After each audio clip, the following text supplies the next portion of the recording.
Hello friends, how are you? Welcome to our YouTube channel Dhyan Commerce, the key of success. Please like, subscribe, share and press bell icon for notifications. Thank you. जय माता जी students. बच्चों statistics में last time हमने chapter 1 collection of data को observe किया और आज हम देखने वाले हैं हमारा चैप्टर नंबर 2 जिसका टाइटल है प्रेजेंटेशन ऑफ द डेटा। इसके अंदर हमें क्लासिफिकेशन, टेबुलेशन, उससे रिलेटेड पूरा पार्ट ऑब्जर्व करना है जो कि फ्यूचर की कैलकुलेशंस के लिए and analysis of the data के लिए बहुत ज़रूरी है। तो पहले कुछ इंपॉर्टेंट टर्म्स को समझ लेते हैं, फिर बाद में हम देखेंगे एग्जाम्पल्स। तो बच्चों अब ऑब्जर्व कर लेते हैं इंपॉर्टेंट टर्म, जिसमें पहली टर्म है न्यूमेरिकल वेरिएबल या न्यूमेरिक वेरिएबल। तो हम उसे कहते हैं कुछ इस तरह से, a numeric characteristic that varies from unit of a population और sample is called numeric variable. जिसको अगर एग्जाम्पल में समझे तो ज्यादा समझ में आएगा बच्चों। फॉर एग्जाम्पल अगर हम कह रहे हैं कि age of a person, price of a product या item, profit of a firm, number of children per family etcetera are examples of numerical variable. तो जिसे नंबर्स में आप मेजर कर सकते हो, which can be measured numerically and वो vary करते हैं unit by unit, person by person कह सकते हैं, प्राइस है तो आइटम बाय आइटम, फर्म है तो प्रॉफिट अलग अलग हो सकता है अलग फर्म का, number of children family wise अलग हो सकते हैं। तो उस वेरिएबल को कहा जाता है न्यूमेरिकल वेरिएबल। अब उसके अलावा दूसरा क्या बाकी रहा, तो उसे कहते हैं हम क्वालिटेटिव वेरिएबल या कहा जाता है उसे एट्रीब्यूट। तो उसका भी मीनिंग समझ लेते हैं। फर्क खाली क्या रहता है, न्यूमेरिकल वेरिएबल में जो भी आप मेजर करते हो वो न्यूमेरिकली मेजरमेंट हो सकता है, जबकि क्वालिटेटिव वेरिएबल में उसे हम मेजर नहीं कर सकते हैं न्यूमेरिकली। तो देख लेते हैं meaning of qualitative variable. A qualitative characteristic that varies from unit of a population or sample which cannot be measured numerically but can be described is called qualitative variable or attribute। जिसे हम numerically major नहीं कर सकते हैं but उसे describe जरूर कर सकते हैं, वैसे वेरिएबल को कहा जाता है क्वालिटेटिव वेरिएबल या एट्रीब्यूट। एग्जाम्पल हमेशा हेल्प करता है समझने के लिए। तो फॉर एग्जाम्पल अगर हम कहते हैं profession of a person, efficiency of a worker etcetera are attributes, या उसे हम कह सकते हैं क्वालिटेटिव वेरिएबल। ठीक है, तो एफिशिएंसी जो है वो आप न्यूमेरिकली मेजर नहीं कर सकते, वर्कर इज आइदर एफिशिएंट और नॉन एफिशिएंट कह सकते हैं, ठीक है, नॉट एफिशिएंट कह सकते हैं। सो वो कैरेक्टरिस्टिक का मेजरमेंट पॉसिबल होता नहीं है, तो इसलिए उसे इंक्लूड किया जाता है क्वालिटेटिव वेरिएबल या एट्रीब्यूट में। अब आगे बढ़ते हैं बच्चों, हम जो न्यूमेरिकल वेरिएबल की बात कर रहे हैं उसके टाइप्स ऑब्जर्व कर लेते हैं। टाइप्स ऑफ न्यूमेरिकल वेरिएबल में दो है, discrete variable and continuous variable, जिसका मीनिंग हम चैप्टर 1 में भी देख सकते हैं, देख चुके हैं आई मीन। तो फिर से एक बार वो थोड़ा रिवाइज हो जाएगा, ऑफिशियली वो चैप्टर 2 के अंदर दिया गया है। डिस्क्रीट वेरिएबल यानी क्या, तो if a variable can assume definite or countable values within the specified range, then it is called a discrete variable। उसे कहा जाता है discrete variable। ठीक है बच्चों, तो डेफिनेट वैल्यू अगर होती हो, काउंटेबल वैल्यूज हो, in short integral values available होती हैं, तब उसे कहा जाता है डिस्क्रीट वेरिएबल। और एग्जांपल में हम कह सकते हैं for example number of flowers पर plant, number of children per family, number of accidents on road etcetera. ठीक है, तो ये जो भी हमने यहाँ पे एग्जांपल लिखे हैं, फ्लावर्स जो है वो काउंटेबल होते हैं 1 2 3 5 10, उसी तरह से चिल्ड्रन पर फैमिली हो सकते हैं 1 2 3, नंबर ऑफ एक्सीडेंट्स हो सकते हैं 1 2 3 4 5 10 etcetera etcetera. So they are always integral values. तो ऐसे वेरिएबल को कहा जाता है डिस्क्रीट वेरिएबल। तो अब टाइप्स ऑफ न्यूमेरिकल वेरिएबल में दूसरा टाइप है कंटिन्यूअस वेरिएबल, उसे हम ऑब्जर्व कर लेते हैं। मीनिंग हमारा कहता है if a variable can assume any value, ध्यान रखना है any value within the specified range, then it is called continuous variable. यानी आगे वाले में हमने क्या कहा था, डेफिनेट वैल्यू या काउंटेबल वैल्यूज अगर अज्यूम करता है कोई वेरिएबल तो उसे कहा जाता है डिस्क्रीट वेरिएबल। यहाँ पे कहा गया है it can assume any value, बच्चों ध्यान रखना है, खाली एनी वैल्यू वर्ड आता है, आगे था डेफिनेट वैल्यू और काउंटेबल वैल्यू, यहाँ पे है एनी वैल्यू, तो वो बन जाता है कंटिन्यूअस वेरिएबल, यानी इट कैन बी इंटीग्रल और non integral also.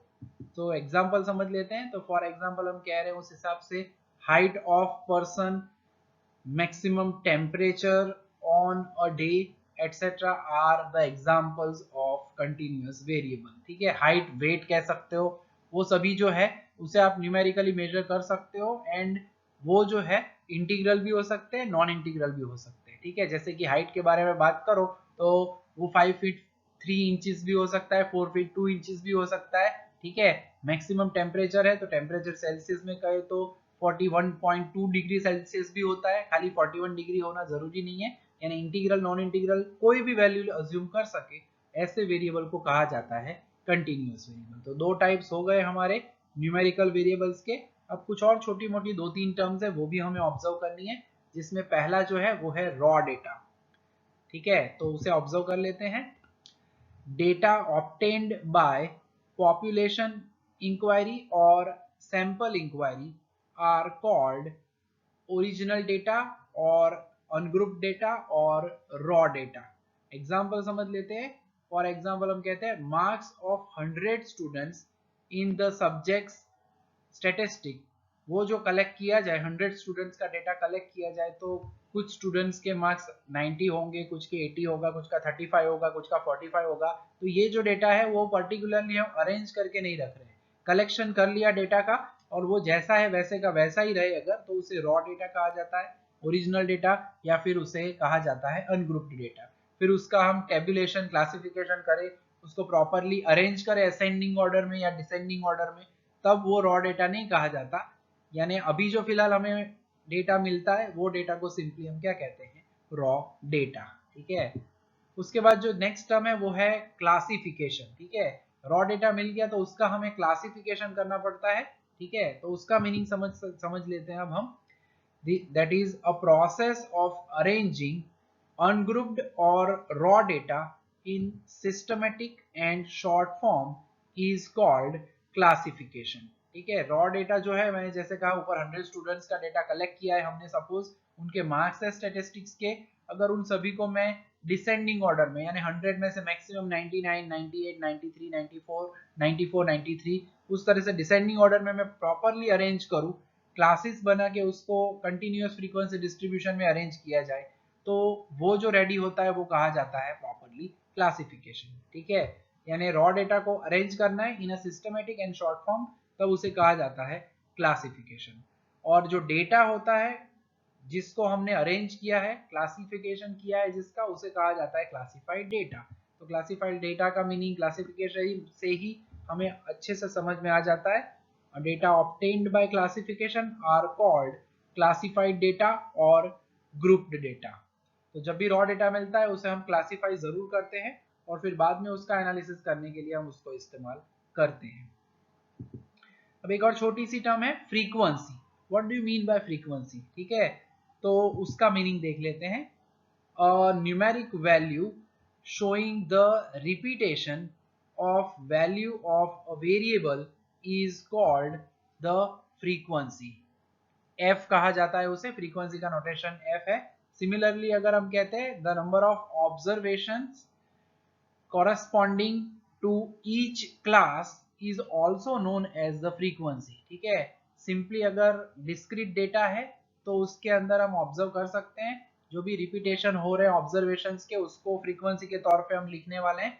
And classes के अंदर भी हम फ्रीक्वेंसी ऑब्जर्व करेंगे।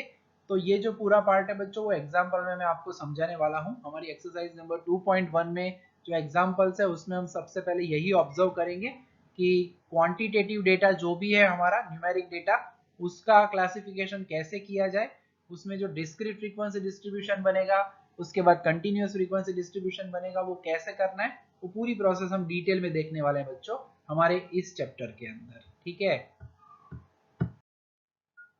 तो जैसे कि मैंने अभी अभी कहा क्लासिफिकेशन जब भी करना होगा तब हमें पर्टिकुलरली जब कंटिन्यूअस फ्रीक्वेंसी डिस्ट्रीब्यूशन होगा तो दो टाइप के क्लासेस हम ऑब्जर्व करने वाले हैं। पहला होगा एक्सक्लूसिव क्लास, दूसरा होगा इंक्लूसिव क्लास। तो हम इन दोनों को ही पहले समझ लेते हैं फिर आगे बढ़ेंगे। एग्जाम्पल्स की तरफ। आज हम ज्यादातर इस पावर पॉइंट प्रेजेंटेशन में जो समझ रहे हैं वो मेन टर्म्स है जो पूरे चैप्टर में हमें हेल्प करने वाली है। ठीक है, तो सबसे पहले देख लेते हैं मीनिंग ऑफ एक्सक्लूसिव क्लास। तो हम कह रहे हैं यहाँ पे if the upper limit of a class is not included in that class but it is included in the next class, such class is the lower limit of the next class। Example से ही समझना पड़ेगा, यानी अगर हमें classes दिए गए 10 to 20, 20 to 30, 30 to 40 are exclusive classes, ये कह रहे हैं। तो इसके अंदर हम क्या कहना चाहते हैं, तो मैं समझा देता हूं। Here the upper limit 20 of class 10 to 20 is not included in the class 10 to 20 but it is included in the next class यानी 20 to 30। the frequency distribution having exclusive classes is known as exclusive frequency distribution। ठीक है, तो यहाँ पे जैसे हमने अभी अभी कहा बच्चों कि जब भी 10 to 20, 20 to 30, 30 to 40 है तो उसमें 10 to 20 में अपर लिमिट यानी 20 को इंक्लूड नहीं किया जाता 10 to 20 वाले क्लास में, मगर ये 20 इंक्लूड किया जाएगा नेक्स्ट क्लास 20 to 30 में। यानी हर एक क्लास की अपर लिमिट है 20, 30, 40, वो नेक्स्ट क्लास में ही हम इंक्लूड करते हैं, कैलकुलेट करते हैं। ठीक है, तो ऐसे क्लास को एक्सक्लूसिव क्लास कहा जाता है। In short upper limit of first class, lower limit of next class same होती है, तो वैसे क्लास को कहा जाता है एक्सक्लूसिव क्लास। अब इंक्लूसिव क्लास में क्या होता है तो वो भी ऑब्जर्व कर लेते हैं बच्चों। तो उसका मीनिंग कुछ इस तरह से है हमारे सामने कि if the upper limit of a class is included in that class itself, such a class is called inclusive class। तो सिंपल सा पार्ट है, the upper limit of any class and the lower limit of the next class are not equal. यानी कि example दे तो ज्यादा समझ में आएगा, 10 to 19, 20 to 29, 30 to 39 अगर ऐसे क्लासेस दिए जाए तो उन्हें कहा जाता है इंक्लूसिव क्लासेस। और जैसे कि अभी मीनिंग में हम यहाँ पे कह चुके हैं कि ये 10 एंड 19 दोनों इसी क्लास में इंक्लूड होते हैं, यानी 10, 11, 12, 13, 14, 15, 16 अप टू 19 कैलकुलेट करोगे तो इसकी क्लास लेंथ होगी 10। यानी यहाँ पे 10 and 19 both are included in that class not in the next class, ऐसा कहा गया है।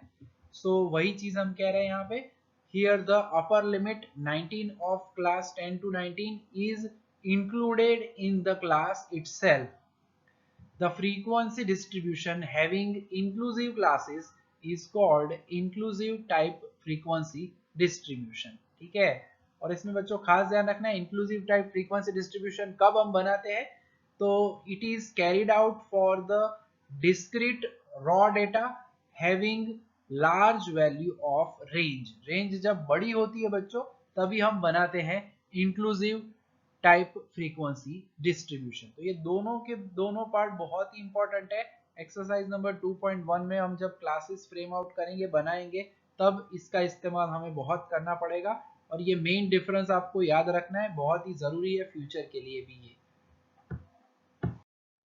तो बच्चों अब जो हम क्लासिफिकेशन का मीनिंग देख चुके थे, अब उस टाइप्स ऑफ क्लासिफिकेशन को ऑब्जर्व करना है जिसके बारे में हमें जो भी एग्जांपल्स करने हैं ज्यादातर एक्सरसाइज 2.1 एंड 2.2 में, वो इस टाइप्स ऑफ क्लासिफिकेशन के ऊपर ही बेस्ड है।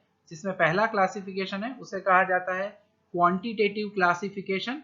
तो उसका मीनिंग हम समझ लेते हैं। वैसे क्वांटिटेटिव का मीनिंग तो हमें पता ही है, the classification of data on numeric variable that is discrete and continuous is called quantitative classification। तो उसे कहा जाता है quantitative classification। It is also known as numerical classification। numerical classification भी कहा जाता है, और frequency distribution उसे numerical classification या frequency distribution भी कहा जाता है बच्चों। उसके दो टाइप्स है basically. First is discrete frequency distribution, तो उसे डिफाइन कर लेते हैं। डिस्क्रीट डेटा तो हम देख ही चुके हैं आगे।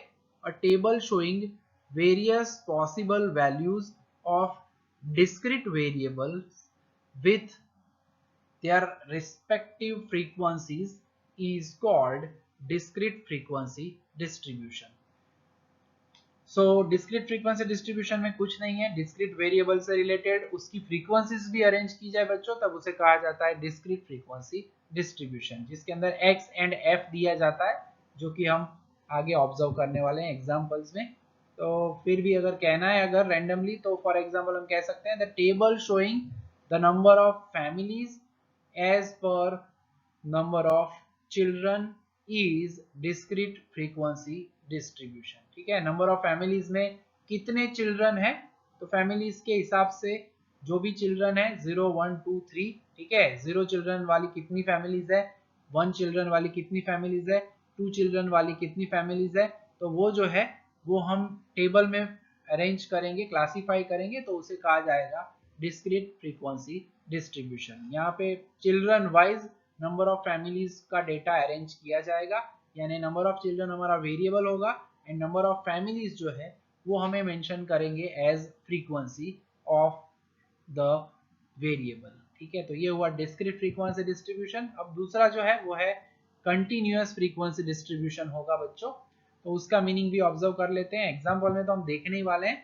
मगर पहले थियोरिटिकली ये ऑब्जर्व करना जरूरी है that a table showing various classes with their respective frequencies is called continuous frequency distribution। ठीक है, फ्रीक्वेंसीज जो है उसे क्लासेस के साथ हम अरेंज करेंगे, तब उसे कहा जाता है continuous frequency distribution.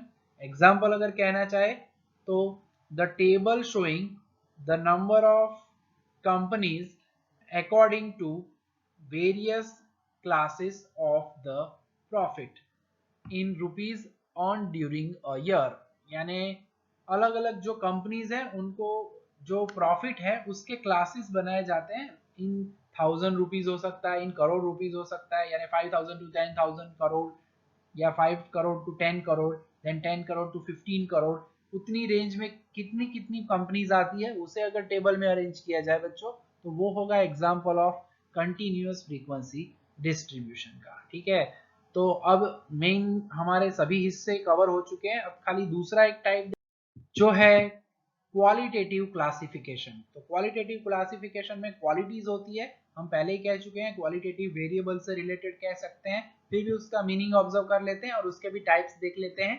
Classification of data according to the attributes of the information by arranging them in rows and columns is called the qualitative classification। यानी एट्रीब्यूट्स है उन्हें रो कॉलम में अरेंज करेंगे तो उसे हम कह सकते हैं qualitative classification. It is also known as tabulation also. ठीक है, क्वालिटेटिव क्लासिफिकेशन को टेबुलेशन भी कहते हैं। ठीक है, टाइप्स ऑफ क्वालिटेटिव क्लासिफिकेशन जो है उसके अंदर दो टाइप रहते हैं, जिसमें पहला जो है उसे हम कहते हैं सिंपल क्लासिफिकेशन। ठीक है, सिंगल एट्रीब्यूट से रिलेटेड, सिंगल कैरेक्टरिस्टिक से रिलेटेड हो तो उसे कहा जाता है simple classification, more than one हो तो उसे कहा जाता है मैनीफोल्ड क्लासिफिकेशन। फिर भी ऑब्जर्व कर लेते हैं उसका मीनिंग अब हम। सो हम यहाँ पे कह रहे हैं कि अ classification on the basis of a single attribute is called simple classification. Single attribute से रिलेटेड हो तो उसे सिंपल क्लासिफिकेशन कहा जाता है। ठीक है, एग्जांपल से ही ज्यादा समझ में आता है बच्चों। For example classification of the data of employees of a company on the basis of their status in the company। status का मीनिंग उनका जो भी वहां पे डेजिग्नेशन है उस डेजिग्नेशन के हिसाब से एम्प्लॉयज कितने हैं, वो अगर हम बात करें तो वो इंक्लूड होता है सिंपल क्लासिफिकेशन के अंदर। अब दूसरा पार्ट है जो कि है मैनीफोल्ड क्लासिफिकेशन, उसकी बात कर सकते हैं हम। जैसे पहले ही कह चुके हैं एक से ज्यादा एट्रीब्यूट होंगे वहां पे, तो मीनिंग हमारा वही कहता है हमें अ classification of raw data carried out by considering more than one attribute under study is called manifold classification. एक से ज्यादा वेरिएबल हो तो उसे कहा जाता है मैनीफोल्ड क्लासिफिकेशन। ठीक है, तो एग्जांपल समझ लेते हैं।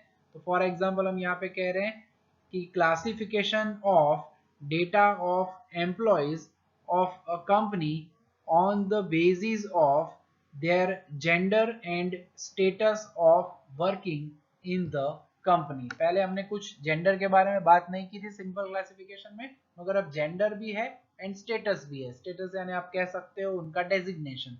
तो उस हिसाब से दो एट्रीब्यूट से रिलेटेड अगर अरेंज किया जाए तब उस क्लासिफिकेशन को कहा जाता है मैनीफोल्ड क्लासिफिकेशन।